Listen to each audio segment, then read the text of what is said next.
Our journey begins in the vibrant city of Buenos Aires, Argentina. Here we get a taste of the local customs and culture as we undertake a cycling tour of the city, followed by a few days of exploring the best historical and scenic sites, as well as the top eateries in this mind-blowing city.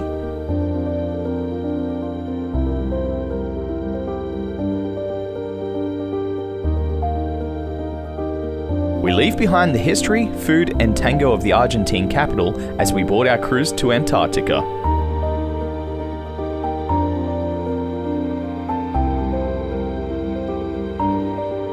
We have several at-sea days to enjoy the ship before arriving at the southernmost city in the world.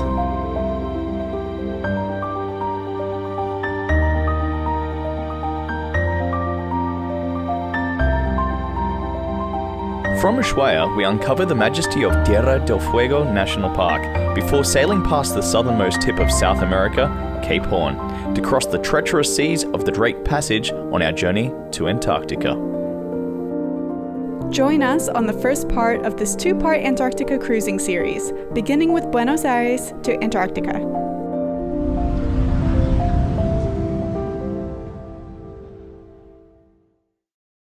Our epic 4-month adventure begins with a flight across the Pacific to Santiago, Chile, where we board a connecting flight with LATAM that takes us high over the Andes Mountains, which we explore in much more detail later in the trip.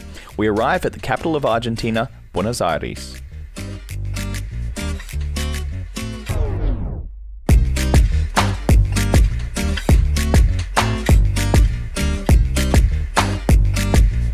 Our first morning, we hit the ground running, stopping at a local icon within the center of the city.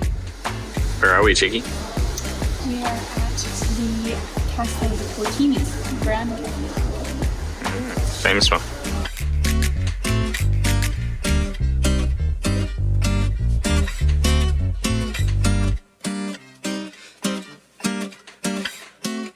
Okay, so at the famous Cafe Fortini, and we're having the famous churros con chocolate, and I have the cafe con leche.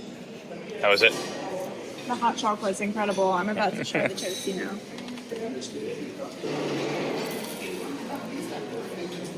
Delish. For our first day in Buenos Aires, we decided to orientate ourselves in a cycling tour of the city centre with the highly rated Biker Street.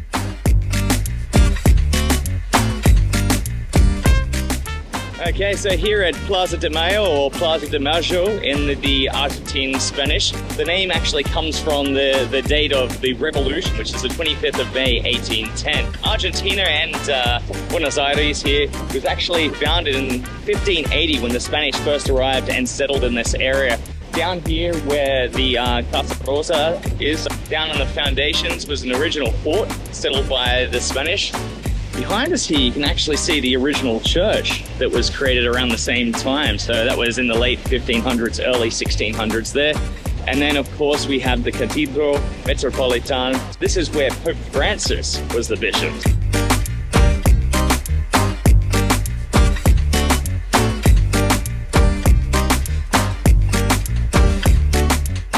So Argentina might have a lot of economic issues, but two things that Carlos said that they are actually proud of is, one, the free medical system, and two, free schooling, free university. So behind me here we have one of the top schools for engineers here in Argentina, in Buenos Aires.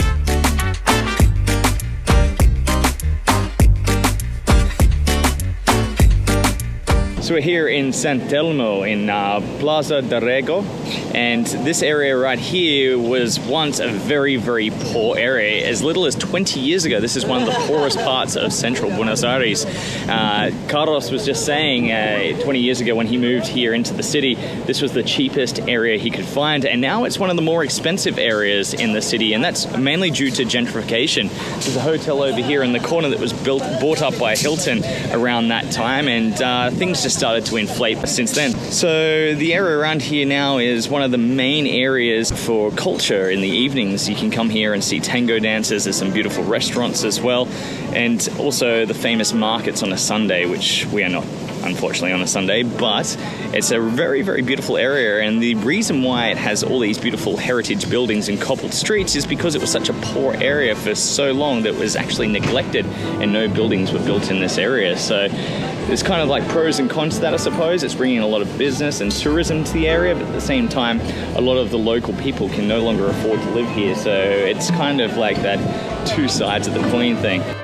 The tree here behind me with the beautiful pink flowers is called Palo Borracho, which means drunken stick. So I think they're kind of like a hibiscus, the beautiful pink flowers on them, and they're currently in season. What's actually just out of season are these trees behind me here, which are the jacarandas. There's still a few around with the beautiful violet, bluish colored flowers.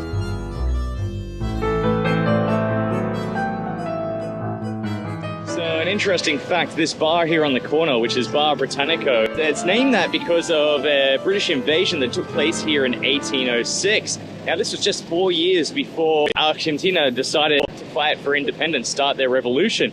And that was because the Spanish actually left when the British invaded. They took all the money and left the Argentines to fight for themselves. So the street here is called La Defensa.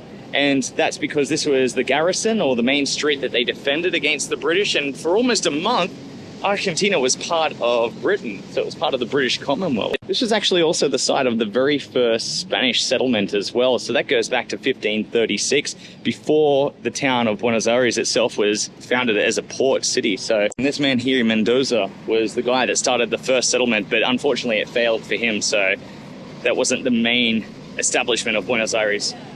It's been around for centuries. You know, long before the Spanish came to America, the natives of the Paraguay area and the northeast of Argentina were already drinking this.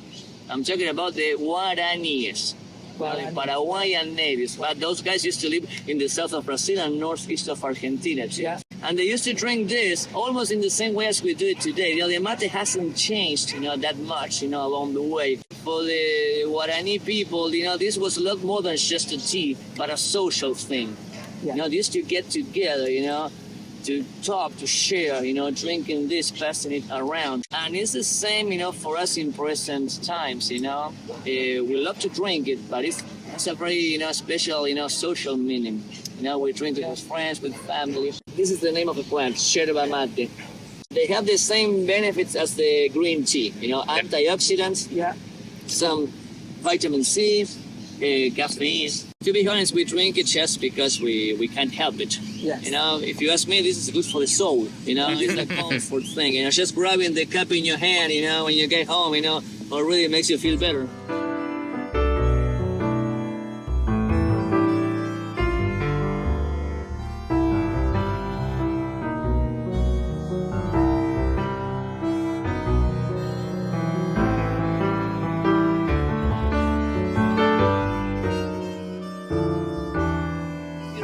Bitter, right? It tastes like green tea. Yeah, it tastes like a You can't do it, but yeah. tea. All right, what have you got there, Miranda? First, alfajor. Alfajor. Go for it. Behind me here we have one of the most famous stadiums in Argentina. It's part of Los Cinco Grandes, which are the 5 major clubs that are renowned throughout the nation here in Argentina. Of course, there are many clubs, and they are all regional clubs throughout different areas. 3 of the major ones are here in Buenos Aires alone. But this one here is La Boca Juniors, or Boca Juniors. The CABJ stands for Club Atletica, and that goes back to the Italian immigrants that first started here, because that's what they were calling the clubs. And then Boca Juniors, and Junior also goes back to the English influence in this area as well. So it's a little bit of a combination. Interesting fact, the colors were a bit of a hard decision to make, to decide what color the team should have. So they decided to go down to the port there and see the first ship that was going to come in and decide whatever color flag they were flying, that was the first color, or the colors that they would decide for the stadium. And the first ship to arrive was actually an IKEA ship. So they got their colors from Sweden, and that's how they get the famous blue and yellow.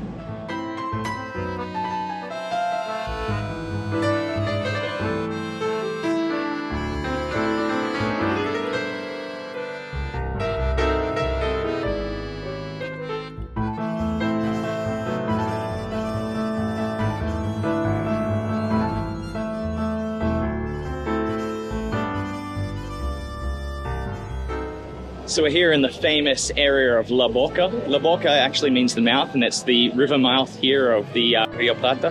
This area here was first founded by a lot of the immigrants that came in from the port just nearby. So it was a very, very poor community here in the late 1800s, but it's actually the home of tango. This is where tango started by European immigrants, which is why tango has a very European sound and feel compared to a lot of the Afro-Latin American styles like samba and salsa. The reason why tango started is because a lot of the immigrants, predominantly men, were very lonely in this area, so they would play music and dance to keep themselves fulfilled at the time. It wasn't until later that the local prostitutes from the brothels actually started getting involved, and that's when it became a very romanticized sort of dance. And you can see it by the clothing that the females wear in the actual dance itself. It reflects the saloon girls, the brothel girls at the time.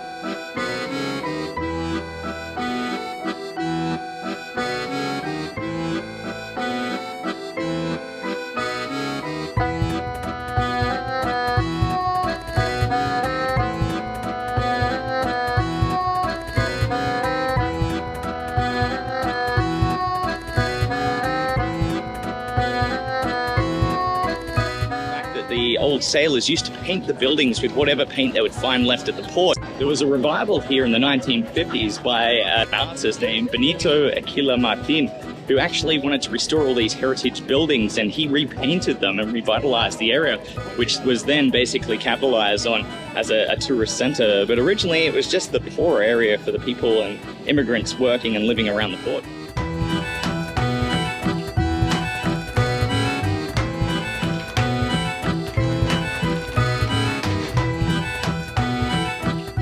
Stopped here at this little parrilla, which is an Argentine grill here in Puerto Madero, and this is the bife, so it is the barbecued beef steak with eggplant and chimichurri. Ooh, I'm looking forward to this. So what did you get? This is the veg one, is it? So it came with like basically grilled cheese on the bun, and then you added all the toppings, and I added one of everything. I didn't skip a single thing.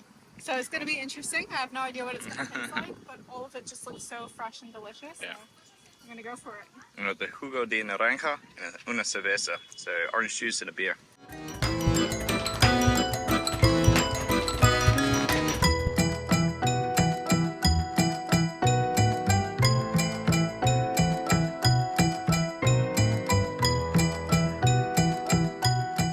This is Carlos. Carlos is el maestro, el guía mejor de Buenos Aires. No, he's our tour guide. He's been awesome. You want to say hi to YouTube land? Hi guys.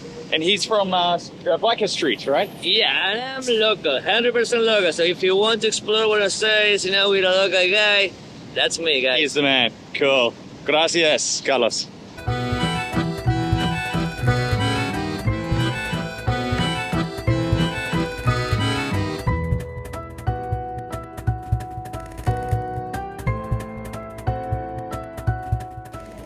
So we are at Desnivel, and apparently this is a local place. Our tour guide was telling us to come here just to try the local parrilla, which is the grill. We're going to try out some of the grill, and of course we're actually going to have some of the vegetarian options. So it's kind of cool. We get a little bit of a spread of everything. This is the bife di chorizo.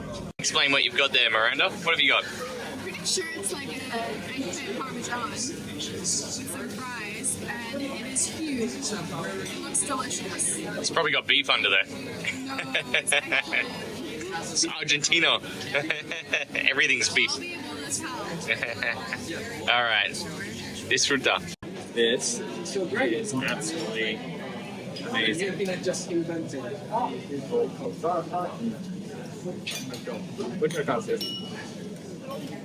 Honestly, steak is so delicious, and that chimichurri, the perfect amount. I mixed the picante, the spicy, with the other one.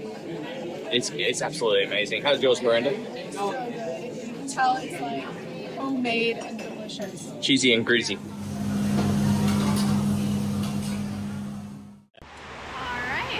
day 2 in Buenos Aires. We're heading to Palermo today, which is the northern part and wealthier side of the city. Then we're going to explore some parks, including La Recoleta, which is a very famous cemetery here in Buenos Aires. What are these ones called, Miranda? Media Luna. Which is? Luna. They look like croissants to me. Media Luna.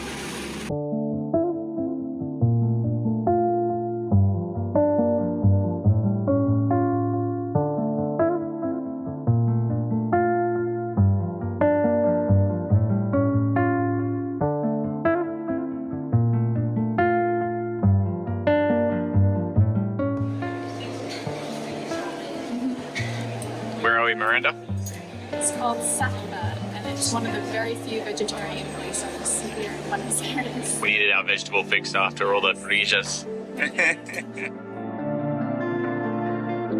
So we just got some alfajores from Havana, which are famous there, and some of the best you can get in Buenos Aires. And they're basically 2 chocolate coffee cookies with dulce de leche in the middle. Yum yum.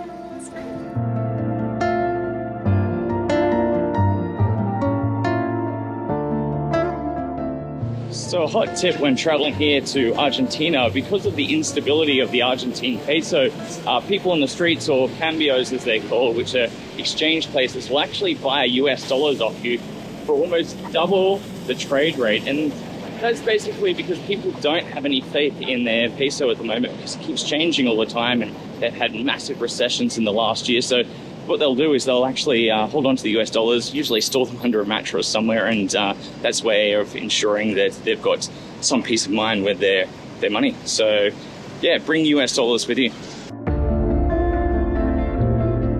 In the past year, Argentine banks have caught up with this street exchange rate and offer a similar exchange rate on purchases made by foreign cards.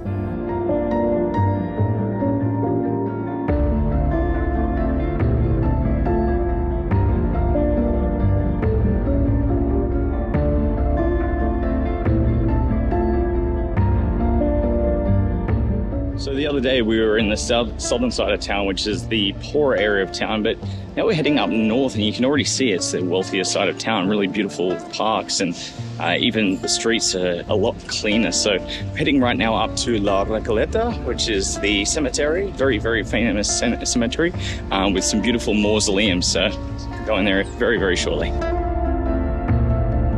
The history of La Recoleta goes back to the original Recollect convent and church, built by Franciscan Recollect monks in 1732, although the most modern remodeling took place in 1881 after the order was disbanded.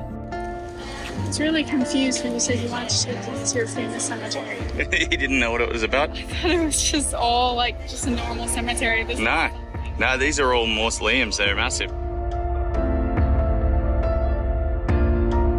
The cemetery contains 4,691 vaults, of which 94 are declared National Historical Monuments.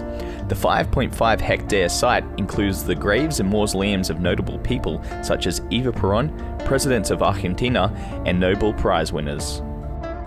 In 2011, it was hailed by the BBC as one of the world's best cemeteries, and in 2013, CNN listed it as one of the top 10 most beautiful cemeteries in the world.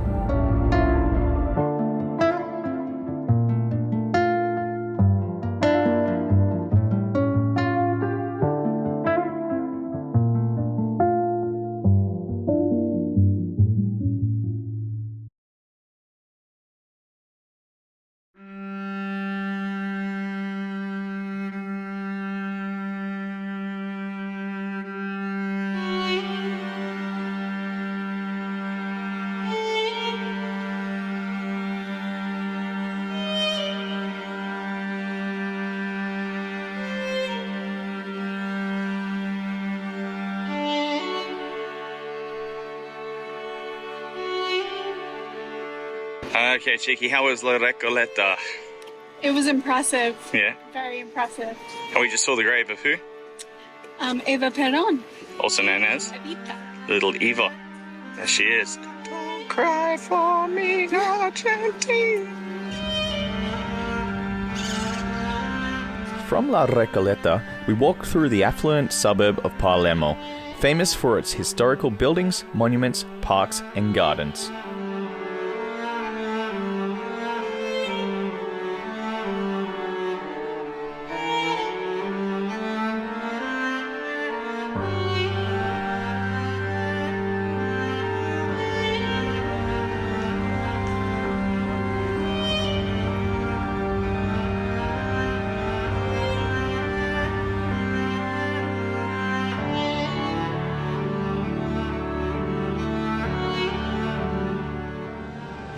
So we are now in the Japanese gardens.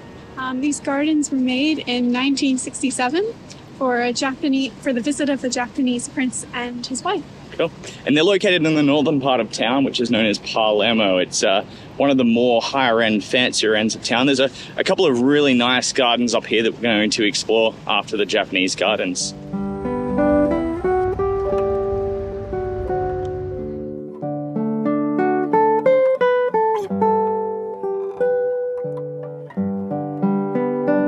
In the Japanese gardens, we spotted our first red-crested cardinal. As bird nerds, this was an exciting one to add to our list.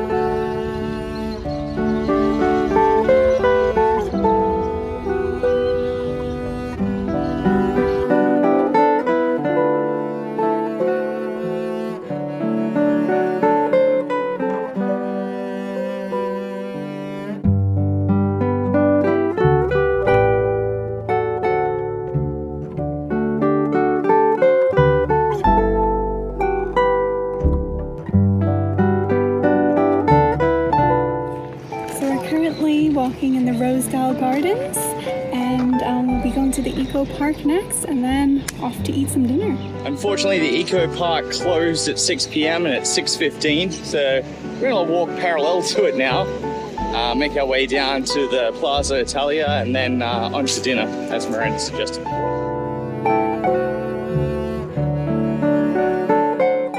Right now we're eating at a place called Rebellion, and it's a very trendy part of town called Palermo.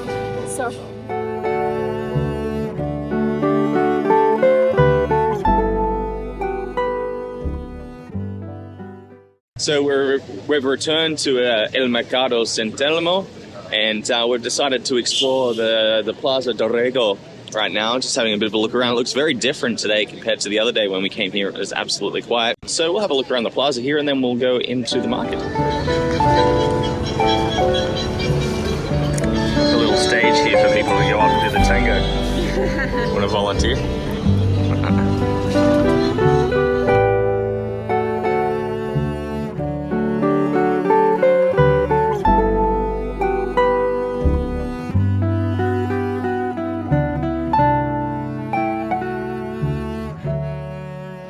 There is so much good food here, right? So much to choose from. However are we going to choose what we're going to eat? This is crazy.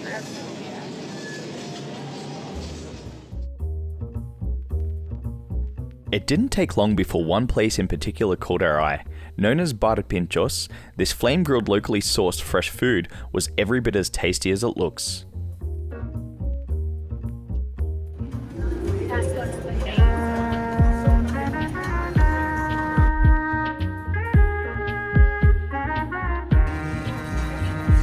What do you think?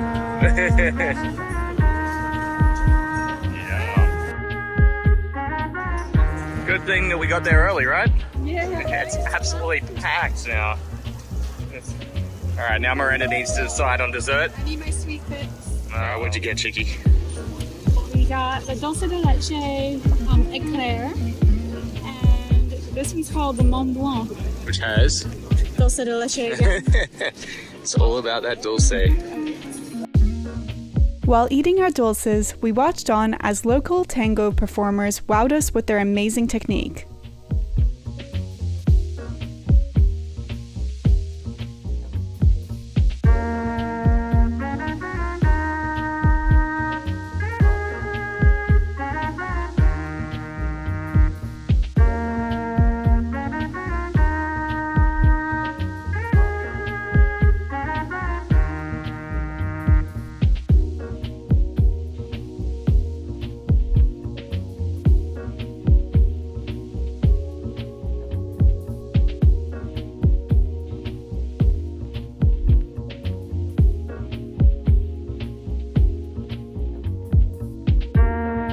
This seemed like a fitting way to farewell the birthplace and capital of tango. Alright,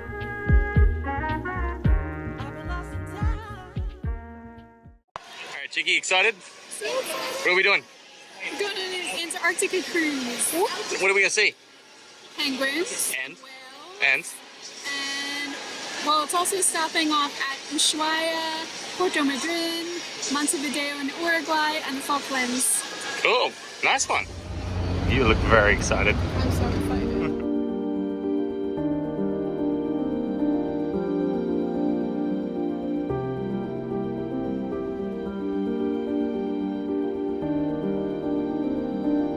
Checking into our ocean view stateroom on the Celebrity Infinity, we celebrated the start of our 14-day cruise with some bubbles.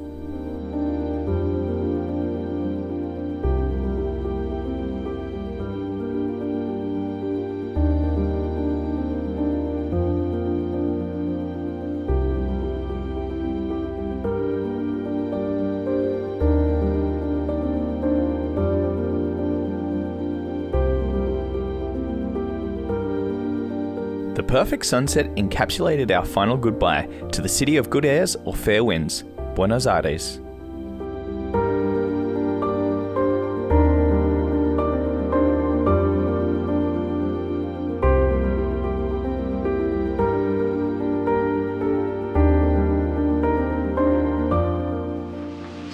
So we're doing the morning laps here on the Celebrity Infinity. It's a little bit of a windy morning, so we're just gonna have a little walk around, get some sunshine, maybe use the pool today. We've got a couple of at-sea days, 3 at-sea days before we step off in where? Ushuaia, which is down towards the southernmost point of the South American continent. So we're gonna make our way out to, Beagle, Park. which is the southernmost point of the South American. How's the water, Chicky? Ready for me to get in and make some bubbles? You know what that means. Oh, ooh, ooh. Well, it's only about 10 degrees Celsius outside, something like that. It's an Antarctic chill in the air. That southerly chill. It's kind of nice though. It's beautiful up here. The sun is shining and we've been exercising, preparing ourselves for the W Trek in Patagonia. So we've been running every morning on the jogging track and climbing up and downstairs. Any elevators. No elevators. This whole trip. Yeah, that's right. So starting to get in shape, preparing ourselves. Yeah, that's what it's all about.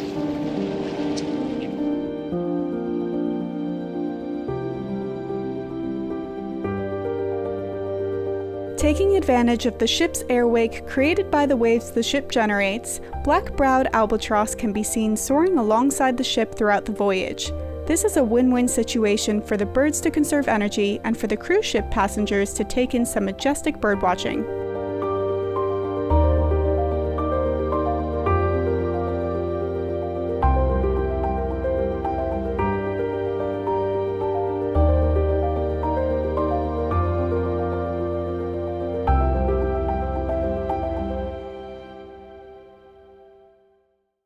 So what do we got here, babe?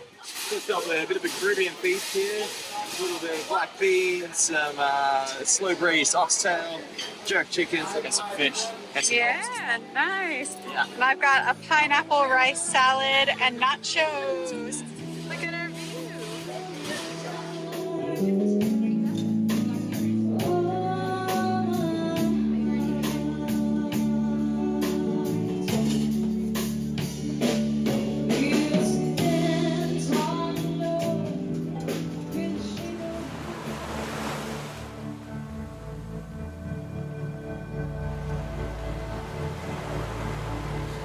With the activities, live talks, performances, and formal events, the at-sea days felt swifter than a sea breeze. Before we knew it, land came back into sight as we approached our first port of call.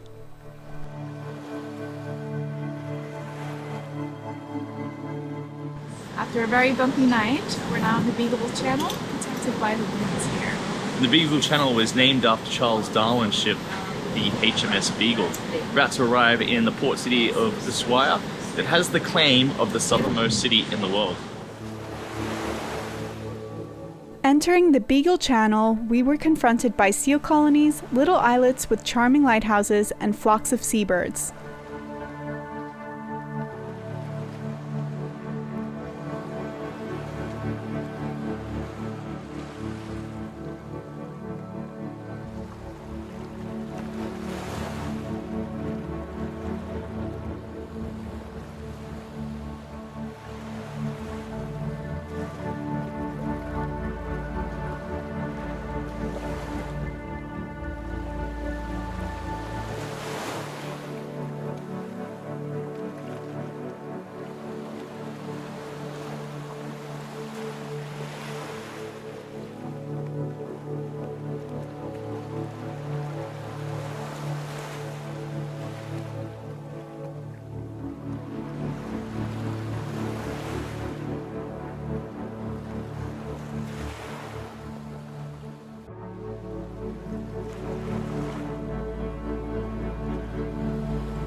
The channel is nutrient-rich with marine life.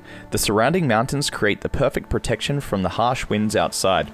This allows the islands to support large colonies of nesting birds in a healthy, natural ecosystem.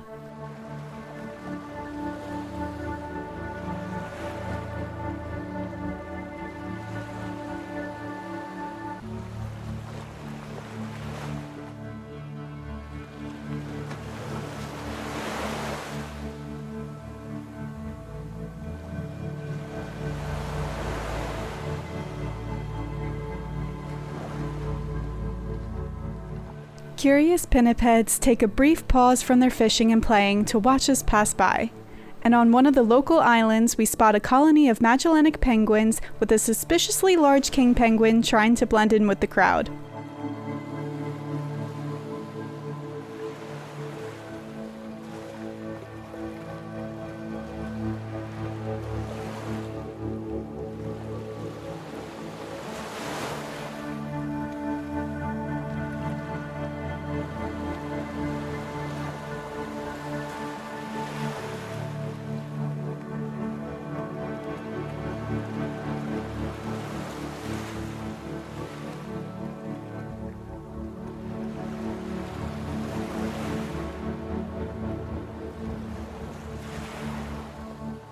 Our morning spent cruising the Beagle Channel was a natural marvel of unspoilt wilderness, far from the interference of mass civilization.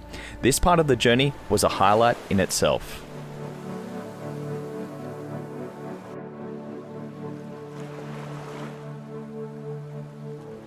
So the Beagle Channel sits on the border between Chile and Argentina. On our right-hand side here we have Argentina, and on the left-hand side we have Chile. We also have the port town of Puerto Williams, or Port Williams, which actually debates for the southernmost town in the world. Now, Ushuaia has the claim for the southernmost city because of its population, but Puerto Williams is actually slightly south compared to it.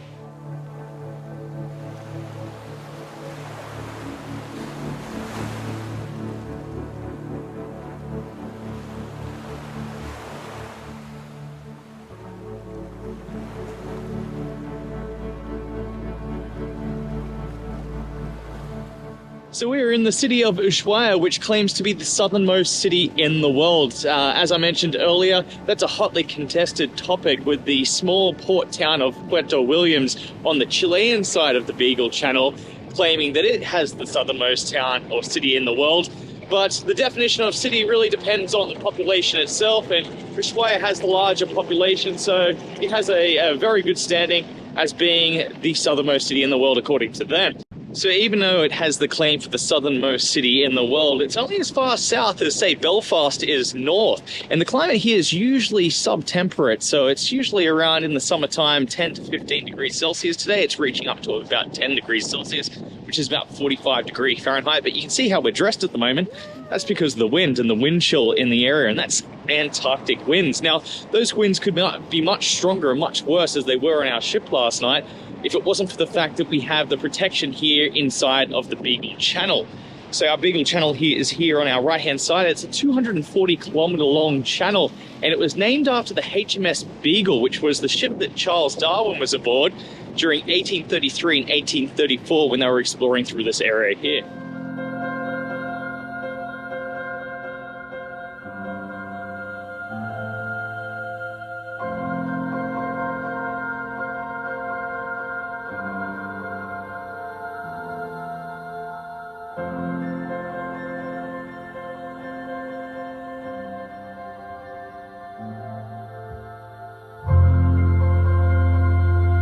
As we were exploring the quaint city of Ushuaia, we spotted a charming sweet store that I couldn't resist entering.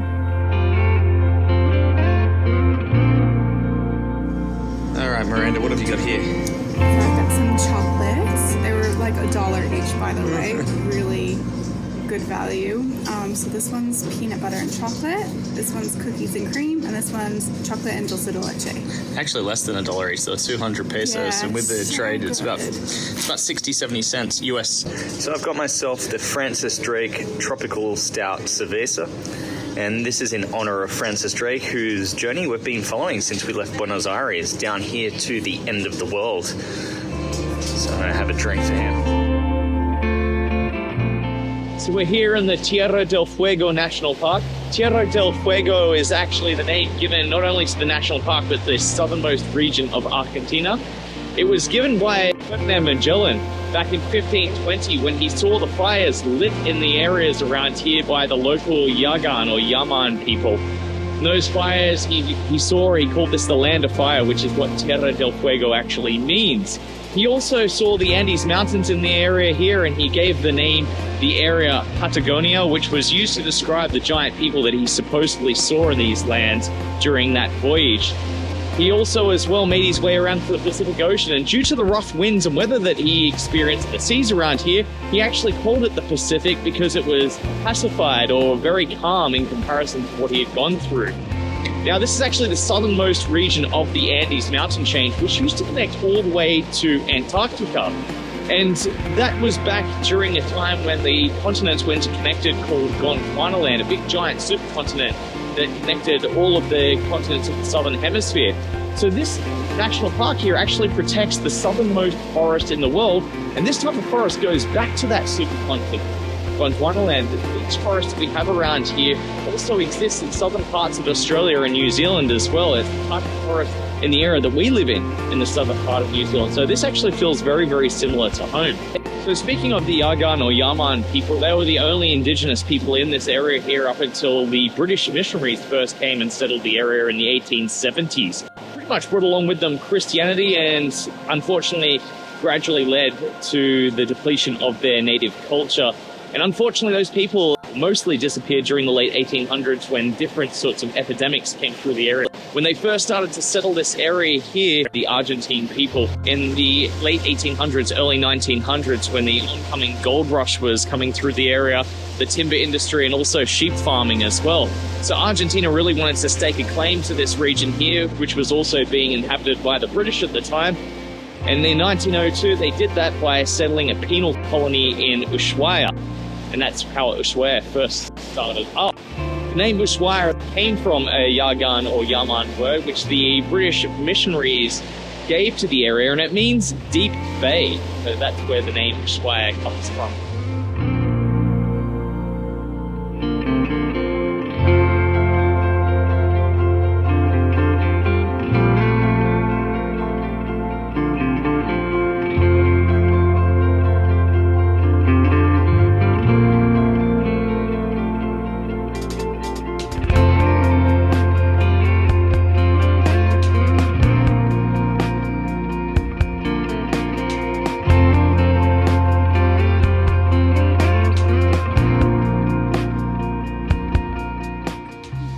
Actually at the start or end of Ruta Nacional 3, or Route National 3, which is the start of a highway, a very famous highway that goes all the way through South America, all the way up to Alaska, up to the top of Alaska, which is over 18,000 kilometers away, almost 18,000 kilometers away.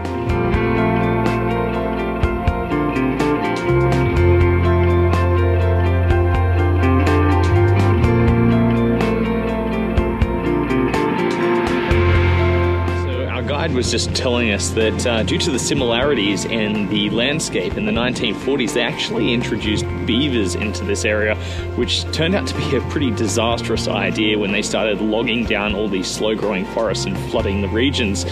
Now, we only have one main predator in this region, which is what we saw just before, the little Patagonian red fox, and it does not feast on beavers. So their numbers grew and grew and grew, and now pretty much 90% of the lakes here in the southern Patagonian region are inundated with beavers, so they're currently trying to get rid of them where they can. They're quite controlled here in this national park because it's protected, but in other regions of southern Patagonia, they are a huge problem.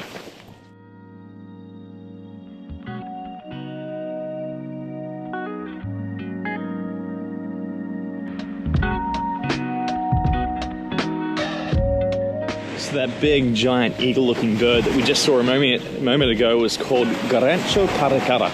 And we're here in Sariotegui Bay. This is where the ocean meets the forest and the mountains. And this kind of describes, or is a prime example of why this is such an extreme area here, because we have all these different mixes of environments.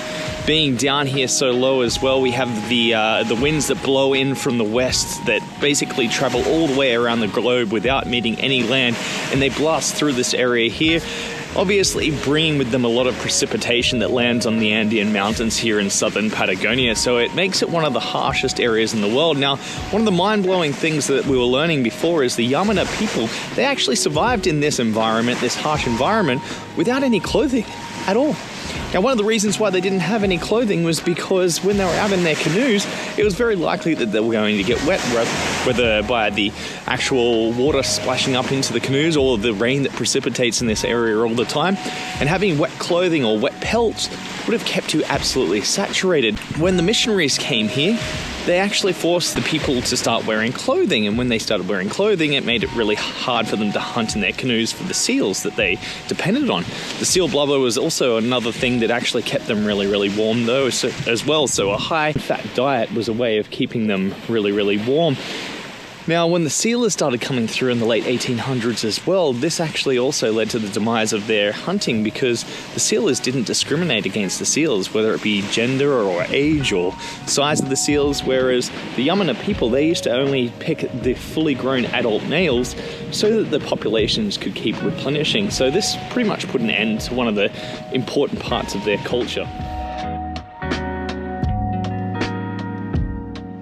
We have here Postal Fin del Mundo, which is the post office at the end of the world. It's pretty cool. From the national park, we return back to Ushuaia and back to the ship to continue our journey south.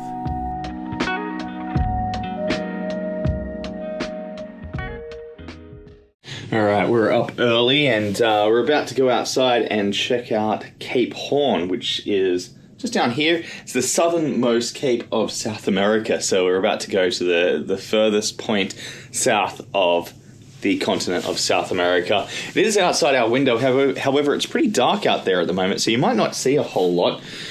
And that's because this time of the year, which is the beginning of autumn, early March, is the time of year where it starts to get darker a little later in the morning. So it's starting to head towards that winter change. In the summertime here, they receive 19 hours of sunlight. So it's almost complete sunlight full day around. And then, of course, down on the pole, you have 24 hours of sunlight.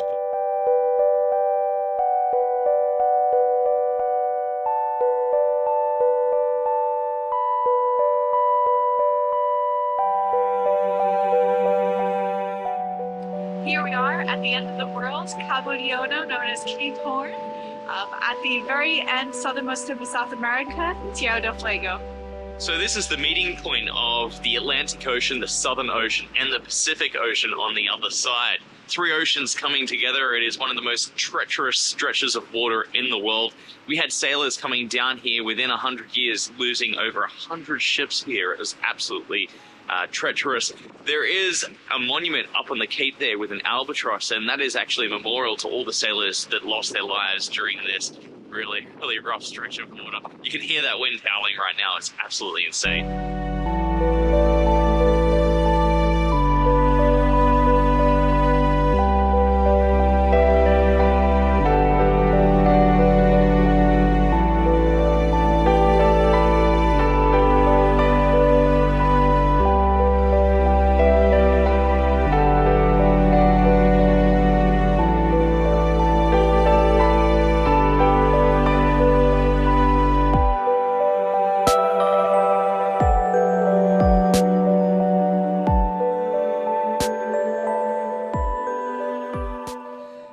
So that was Cape Horn, the southernmost tip of South America. We have a day at sea today. We're doing the Drake Passage down to Antarctica.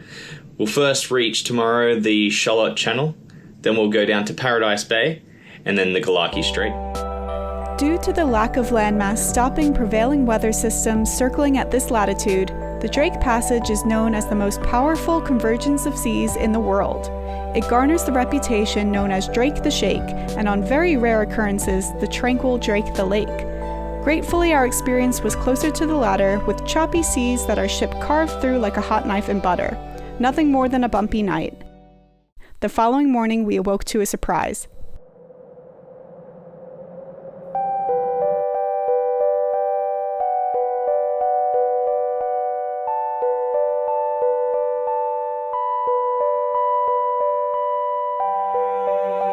So we are just about to enter into the Charlotte Channel and we'll make our way to Paradise Bay, which is the actual mainland of Antarctica. We have some offshore islands around here. Then we'll make our way through the Galaki Strait.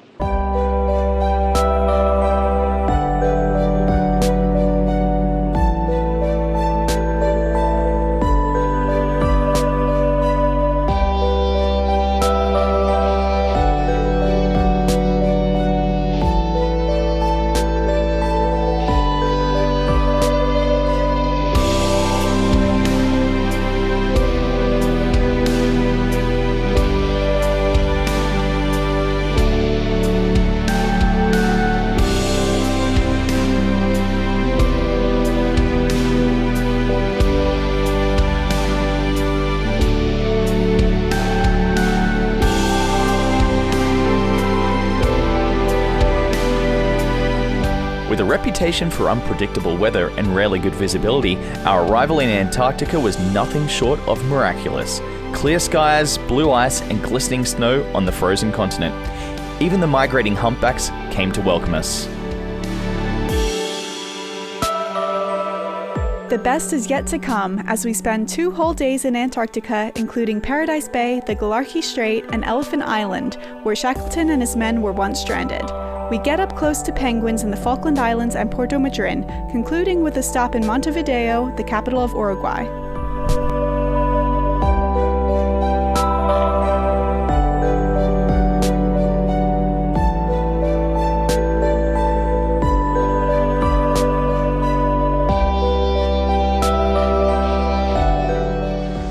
We've arrived to our south continent of Antarctica.